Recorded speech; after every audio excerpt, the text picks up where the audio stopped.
President Trump is back in the White House and already implemented sweeping change through a bunch of executive orders. And a lot of these orders target the work of former President Joe Biden. We're getting rid of all of the cancer. I call it cancer, the cancer caused by the Biden administration. To break down what they all mean, we're joined now by Brett Samuels, White House reporter for The Hill. So, Brett, Trump signed a wave of executive orders within the first hour of the presidency. Can you first tell us what we know about the actions that targeted the work of the Biden administration? Yeah, so basically the first thing that we saw President Trump sign, actually, while he was at Capital One Arena, where the presidential parade was moved indoors in sort of an unusual setup, he signed this order rescinding 78 actions from the Biden administration. These were dozens of executive actions that Biden had taken, policy goals largely around environmental actions, efforts to lower certain drug costs. These were really DEI orders, to sort of focus on that in the federal workforce. These were things that Trump had really talked about doing, sort of reversing some of the things the Biden administration had done. And I think it kind of underscores the ease and the sort of the fragility of executive orders that, one president can sign them, another can quickly just come in and undo them. Mm-hmm. We also know that the president enacted a hiring freeze for federal workers. Is this standard with the new administration coming in, or is this a little unusual? Yeah, it is a little unusual, especially because when you look at it, it wasn't just this hiring freeze that President Trump signed on his first day in office. He paired this hiring freeze with an executive order ordering federal workers to return to office. Mm-hmm. So, sort of getting rid of telework, getting rid of remote work that had become more common since the pandemic. He signed into effect Schedule F, which is something that gives the president more authority over federal workers. So I think it's really kind of taken together this idea that Trump is sort of taking hold of the federal workforce and trying to assert more authority to make sure that it's the people that he wants in even some of these more mid-level, lower-level government positions. Yeah, under his preferred circumstances. But another action includes suspending any new U.S. foreign development assistance for 3 months. So what directly does this or could this impact? Yeah, so the exact sort of amount of spending is a little unclear, but essentially what it means in the short term is that for 90 days there's this pause on the U.S. dispersing foreign assistance because, as it was put in this executive order, Trump and his team, they want to make sure it aligns with his sort of policy views. And what we know about that is that Trump has been skeptical about spending money on allies, on other nations, especially when he feels like those nations are not sort of returning the favor or giving the U.S. something in return to benefit them. So, certainly could be a sign of things to come on Ukraine and other aspects. But, certainly I think reflective of how Trump intends to govern when it comes to foreign policy. Yeah, it'll be interesting to see if it affects other assistance down the road for other nations.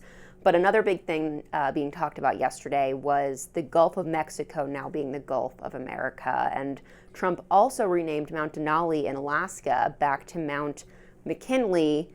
When this was announced yesterday, we saw Hillary Clinton had some visual reactions to this as well as others. What's the overall reaction been to this, though? Yeah, I think Hillary Clinton's reaction to this Gulf of America renaming is sort of emblematic of the divide where if you're a Democrat, this is sort of laughable, as we saw Hillary Clinton literally laughing as he said this in his inaugural address.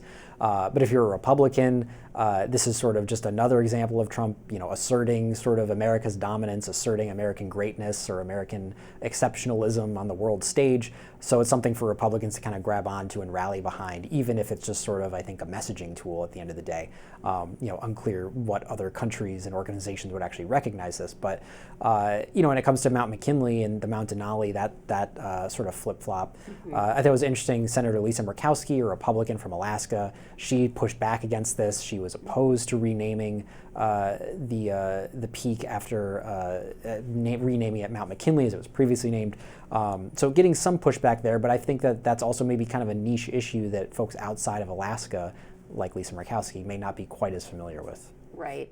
Symbolic, as you were sort of saying. I do want to switch gears here and ask you about Congress, though, because Speaker Mike Johnson and Senate Majority Leader John Thune will be at the White House today. First time the GOP leaders are all meeting together, and Of course, we're going to expect lots of legislative outlook discussion here and really what the first 100 days are going to look like. We know there are some issues, though, between the leaders and particularly regarding the budget. So what can we expect to come of that, do you think? Yeah, it'll be interesting because he's meeting with senators, he's meeting with House members. These two are sort of being kept separate, essentially, these meetings. And ultimately, they'll have to work together, the House and the Senate, to kind of come together on something here. But ultimately, the expectation is that a lot of the focus will be on this sort of lingering debate.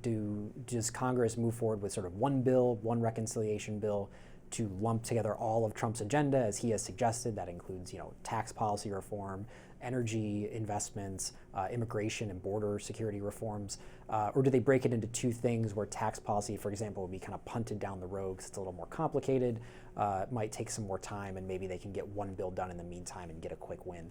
So I think that 1 versus 2 debate, which has been sort of a Senate versus House divide, senators seem to prefer the 2-bill approach as opposed to the House, but I think that might come into clearer view after these meetings. And obviously, again, it'll be sort of symbolic in a sense that Trump is having these folks at the White House on his second day in office to sort of have this show of unity, this show of Republican force as they reclaim all 3 levers of government here. Right, even though they still have some things they need to iron out. But For sure. Speaking of Congress, Marco Rubio, former senator from Florida, breezed through the Senate to be confirmed as Secretary of State. And he had this earlier, he said this earlier today. Take a listen.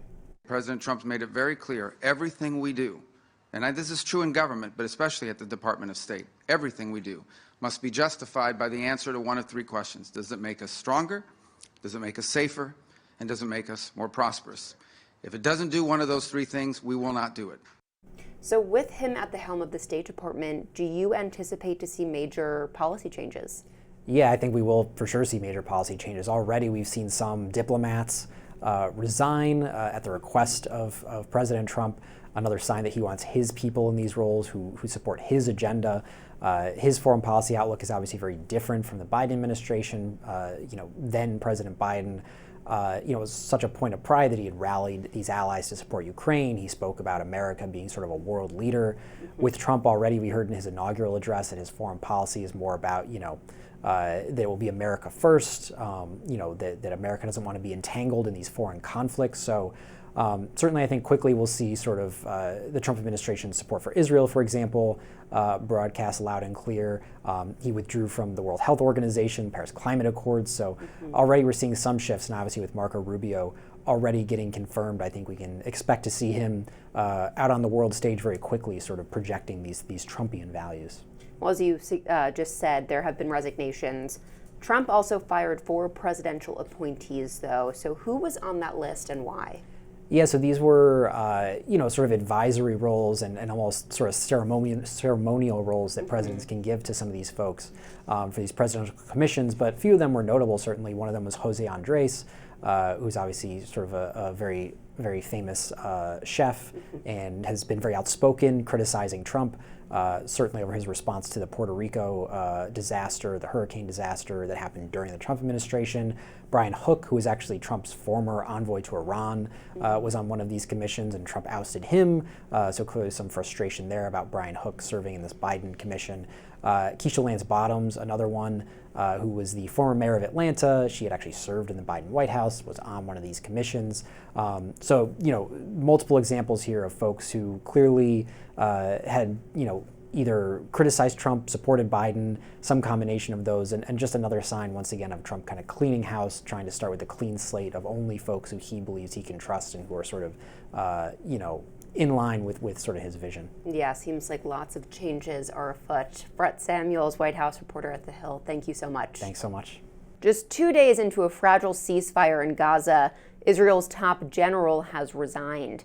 In his resignation, Lieutenant General Hegzi Halevi took responsibility for security failures that led to Hamas's surprise attack on October 7th, 2023. That attack triggered the more than 15-month-long war in the Gaza Strip. Halevi is the most senior Israeli official to resign over the October 7th attacks. The general in charge of Israel's Southern Command has also resigned. Halevi was reportedly at odds with Israel Katz, the country's new defense minister, over the direction of the war in Gaza. Katz replaced former Defense Minister Yoav Gallant, who Prime Minister Benjamin Netanyahu dismissed back in November. It comes as the Israeli government is facing pressure to launch an investigation into the failures that led to the October 7th terrorist attacks. So far, Netanyahu has delayed any public inquiry, saying it must wait until the war is over. Halevi's resignation will take effect in March. Firefighters from across California are heading home after weeks of fighting the devastating fires near Los Angeles. But one crew from the San Francisco Bay Area says while they're happy to be home, their thoughts are still with those who lost everything in the fire. Rob Nesbitt with Next Our Nation's KRON 4 News reports. I've never seen anything like it in my career. The wildfires in Southern California caused a response from fire departments all over the state. KRON 4 was there when the crews of the Santa Clara County Fire Department returned home. Captain Mark Franz described the devastation he witnessed while on the job working 24-hour shifts. Blocks and blocks and blocks of homes and neighborhoods completely wiped out.